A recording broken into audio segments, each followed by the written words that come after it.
Hey everybody, it's Christopher Small, the owner of CMS Law Firm. We do estate planning, we do probate, we do it well. Today, I want to talk to you about what most people do when it comes to estate planning. Before I get to that though, I want to remind you, if you have questions or need help with anything related to estate planning or probate, and you would like to talk with us over the phone for free, you can do that by going to estatemeeting.com. Okay, let's talk about what most people do. Common question. I think I had it 2 or 3 times today with potential clients on the phone. And it's a great question, actually. It's a good question. People want to know what everyone else is doing, particularly when it comes to trust planning, when it comes to setting the distribution schedules for kids and things like that. And I'm going to tell you what a lot of people do in a minute, but I'm going to preface it with what I always tell people when I talk to them. And what I say is this. What most people do is relevant. It's nice to know. But your own family, your own values, your own philosophy, sort of your own preferences, these are the things that are going to control. These are the things that are going to help you make these choices. And because of that, there is no true right decision. There is no true most decision.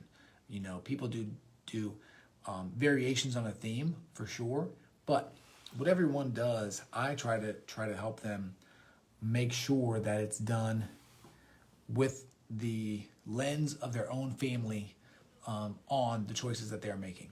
I've had people with significant assets, for example, that don't want to do a trust. Even though many people would say they're crazy, it's not something that they want to do. And in my mind, as long as they understand the upside and the downside to the choices that they're making, as long as they are making informed decisions, it's a good choice. You know, we all make choices every day about the people we hang out with, about who we vote for office. Depending on when you're listening to this, the election is tomorrow, so it's that's on top of everybody's mind. You know, the foods that you eat, the place that you live. We all make choices every day that sort of have benefits and consequences, and we weigh those benefits and those consequences against the things that are important to us. And estate planning is no different. So when it comes to what most people do, or what a lot of people do, or what the right thing to do is, there's really just the right thing for your family, and that's the choice that you want to make. Okay. Now, with that being said, the choice. What most people do, at least most of my clients, when it comes to estate planning, people kind of fall into 2 different categories. There's many different categories, I guess, but 3 different categories I would say. Category 1 is,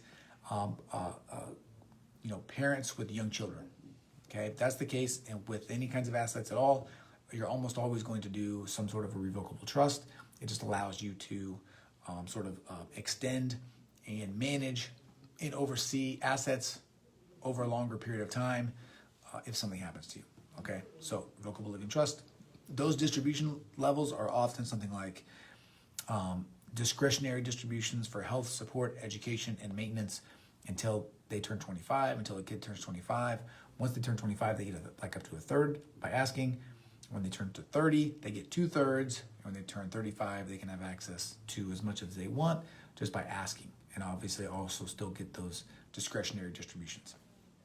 That's a typical distribution. Now we also have probate avoidance. Probate avoidance, there are many, many different things you can do with that. Not everyone needs a trust in Washington State when it comes to probate avoidance. So that honestly is just going to take a discussion. So if you don't like probate, you're scared of it, you want to avoid it, set up a time to talk with us, and I can give you some ideas. Many people don't need a trust to avoid probate in Washington State. It really just depends on your circumstances.